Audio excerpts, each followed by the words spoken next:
Madame, Monsieur, bonjour, je m'appelle Myrti Sadoun, je finis actuellement mon Master 2 de journalisme à Sciences Po Toulouse. Après un stage de 3 mois à TV8 Mont-Blanc, voici quelques-uns des reportages que j'ai pu réaliser.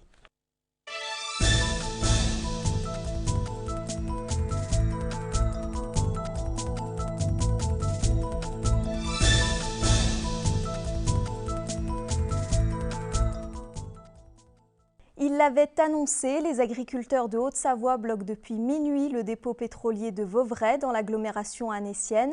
Ils dénoncent une augmentation des prix du carburant, une hausse qui, selon eux, impacte directement sur leurs revenus et leur quotidien. Reportage. Voici les premières répercussions directes du blocage du dépôt pétrolier de Vauvray qui alimente par camion-citerne de nombreuses stations-service de la région annécienne. À la pompe à essence de Sévrier, une dizaine d'automobilistes font déjà la queue, pensant manquer prochainement de carburant. J'ai entendu ce matin que tout était bloqué, donc j'ai pas envie de me retrouver en rade non plus après lundi. Ma voisine m'a dit, complètement affolée, en disant il n'y a plus d'essence à Annecy. Est-ce que c'est vrai? J'en sais rien. Du côté de Vauvray, ce matin, ils étaient une cinquantaine d'agriculteurs à se relayer pour bloquer le dépôt et exprimer leur ras-le-bol. Ils réclament des mesures d'urgence pour soulager l'augmentation de leurs charges.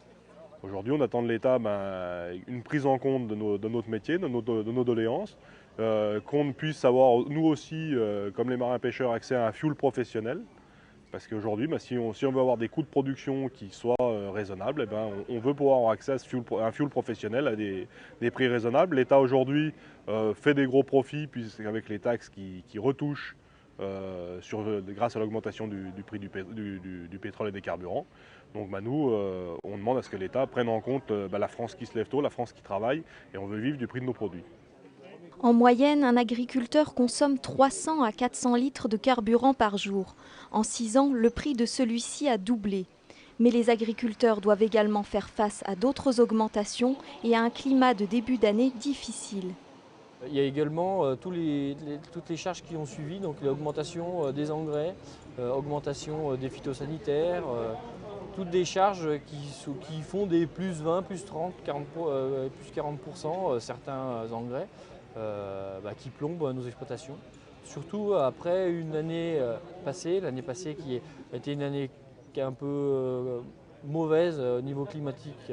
Et on a eu des productions de foin de mauvaise qualité, on a eu, suite au mauvais foin, des animaux qui n'ont pas fait des très bonnes productions de laine. Les deux syndicats comptent bloquer l'entrée du dépôt 2 ou 3 jours en espérant être rejoints par d'autres professions comme les routiers, les ambulanciers ou encore les taxis si le gouvernement ne réagit pas. 72 voix sur 101, Jean-Luc Rigaud a donc été élu au premier tour jeudi soir président de la communauté d'agglomération d'Annecy. Bernard Accoyer, lui, a été élu premier vice-président. Reportage. Jean-Luc Rigaud est donc élu président de cette assemblée. Avec 72 voix, Jean-Luc Rigaud est pour la deuxième fois élu à la présidence de la communauté d'agglomération. Il est vrai qu'en 7 mois, la donne a changé. La première fois, le maire d'Annecy avait été élu avec les voix de gauche lors d'une division à droite. Alors que cette fois-ci, on a retrouvé une opposition classique gauche-droite. Mais après cette élection, il est surtout question de rassemblement. Je suis ici comme président de l'agglomération d'Annecy. Je suis 101e voix des représentants des conseils communautaires comme voix d'Annéciens, mais c'est d'abord cela qui m'anime. Quand on est ici, on fait de la politique de projet pour l'ensemble des 13 communes de notre agglomération. Et j'ai demandé aux conseillers communautaires d'ores et déjà de réfléchir au positionnement de l'agglo dans son bassin de vie, parce qu'on voit bien qu'aujourd'hui, l'agglomération doit vraiment réfléchir avec tout le territoire, et j'attends beaucoup de ces schémas de cohérence territoriaux qui doivent rassembler les bords du lac, l'agglomération d'Annecy et le Grand Annecy autour des vrais projets et des vrais enjeux. Avec 15 voix, le candidat de gauche ne fait pas le plein de voix, même si celui-ci ne cherche pas une opposition dure. Ce que j'ai exprimé, c'est une différence qui doit être exprimée. On ne pense pas tous la même chose dans l'agglomération. Moi, je pense, on est un certain nombre à penser qu'il faut que l'agglomération soit faite de convergence et de rapprochement. C'est indispensable pour que chaque commune s'y retrouve, pour que tous les habitants de l'agglomération s'y retrouvent. Donc on ne doit pas être dans une logique d'affrontement droite-gauche, mais on doit bien être dans une logique politique où on a des pensées différentes et il faut pouvoir exprimer ces pensées. Et c'est ce que j'ai fait en me présentant à la présidence. Finalement, le nouveau centre gagne cette élection avec un président qui a bien su mener sa barque. Il rend même hommage au leader de l'UMP. Il est évident qu'avoir le président de l'Assemblée nationale dans une agglomération comme maire d'une ville, tout le monde ne l'a pas, donc il faut en profiter. Et je ne dis pas ça par rapport à sa fonction, je dis ça parce que c'est vraiment aussi un relais auprès du niveau national. Avec 101 voix, les vice-présidents de l'agglomération, composés de toutes les tendances, ont été élus avec le premier adjoint Bernard Accoyer, qui retrouve sa place. Économie, l'entreprise Routin, fabricant savoyard de sirop et d'alcool depuis 1883, se porte bien.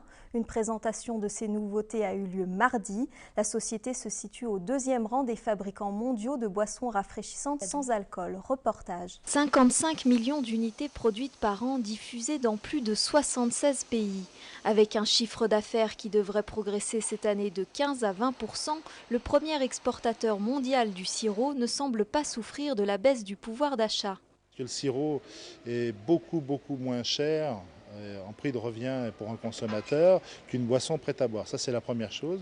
Puis je vais revenir sur l'environnemental. On a un bilan écologique qui est nettement en la faveur des sirops et des boissons concentrées en général, puisque quand nous envoyons 100 semi-remorques de sirop, pour citer un exemple, ça équivaut à 1000 semi-remorques de boissons prêtes à boire, puisque nous, on dilue ça dans de l'eau et donc on ne transporte pas l'eau.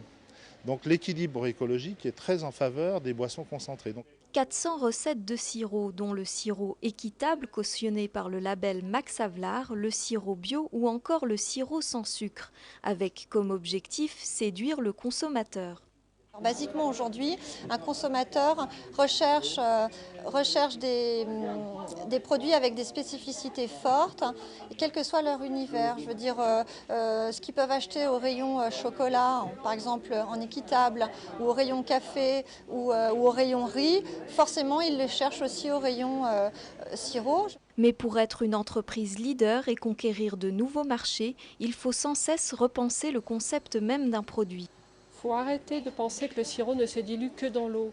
Et je pense que c'est là la grande innovation, c'est de faire ce que font d'autres pays, c'est-à-dire utiliser ce sirop comme un concentré aromatique.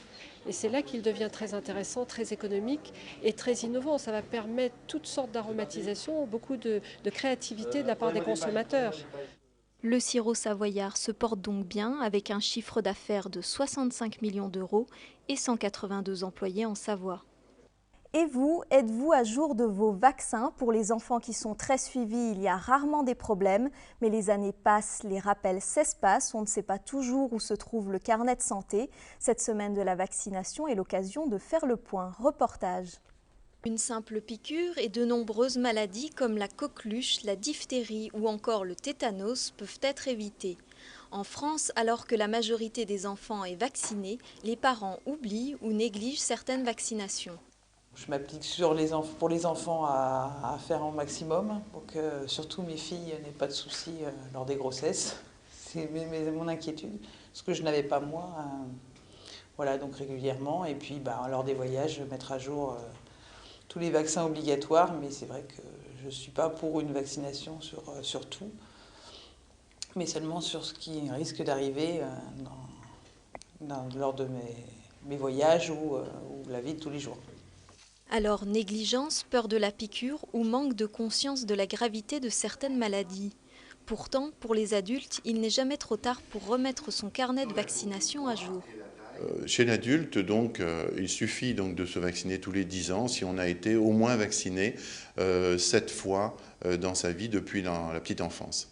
Si on n'a pas été vacciné 7 fois, il faut rattraper ce retard et ensuite on reste à une vaccination tous les 10 ans. Et contrairement aux idées reçues, les vaccins ont peu d'effets secondaires et certains sont même obligatoires, comme le tétanos et la polio. Nous avons surtout donc à gérer les questions donc de morsures de chiens que nous renvoyons donc pour la vaccination contre la rage, et puis également donc la vaccination de l'hépatite B. D'après les spécialistes, grâce aux vaccins, certaines maladies comme la variole ont disparu du globe, alors que la coqueluche, elle, est en nette recrudescence chez l'adulte depuis que le rappel n'est plus obligatoire. Au revoir, donc. Culture au fil du geste, il s'agit d'une exposition de travaux d'enfants sur l'univers de l'ombre et de la lumière. Leur travail est présenté dès ce vendredi soir jusqu'au 21 avril à Bonlieu à Annecy. Petit tour d'horizon au vernissage de ces artistes en herbe. Reportage. J'ai découpé des petits morceaux de couleurs. Je les ai collés sur ma figurine. Et puis j'ai dessiné avec mon crayon papier. Ce sont ces quelques gestes simples à la portée de tous que 600 élèves de l'agglomération annécienne ont pratiqués durant des semaines.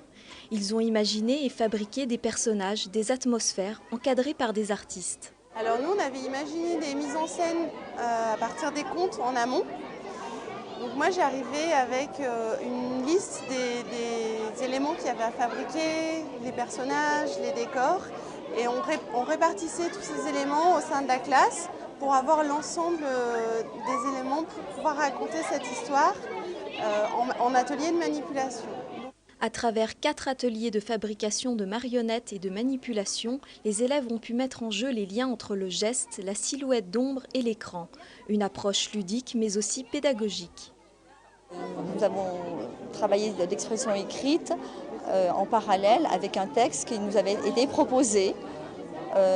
Au niveau d'expression, une collègue conteuse est venue leur raconter tous les contes que nous devions étudier. Et moi, j'ai fait un échange, je suis partie en maternelle. Donc c'est une grande ouverture au niveau de la classe et de l'école, tout le monde. Tout le monde semble donc conquis par ce projet d'éducation artistique. Mais au-delà du projet, c'est encore pour l'enfant le rapport à l'univers théâtral qui importe. Accueillir les enfants, les parents, les enseignants, c'est fantastique pour un théâtre. D'abord, c'est un travail qu'on fait toute l'année, puisqu'on a une énorme programmation pour les enfants, qui est souvent accompagnée d'ateliers, de démarches en classe. C'est vraiment une démarche d'éducation artistique. Et je crois que c'est très très important aussi de s'occuper des jeunes spectateurs, puisque forcément, il en restera, j'espère, quelque chose pour qu'ils viennent un peu plus tard et tout seuls au théâtre, à la danse et à la musique, ce que nous proposons toute l'année. Un voyage poétique à travers les jeux d'ombre et de lumière qui se poursuivra en soirée par des spectacles réalisés également avec les travaux des enfants. C'était super beau. Voilà, je vous remercie d'avoir pris quelques minutes pour regarder mon travail. Après ce stage à TV8 Mont-Blanc, je suis donc capable de réaliser de façon autonome un reportage de A à Z, à savoir tournage, montage, rédaction de commentaires et pose de voix off. À bientôt.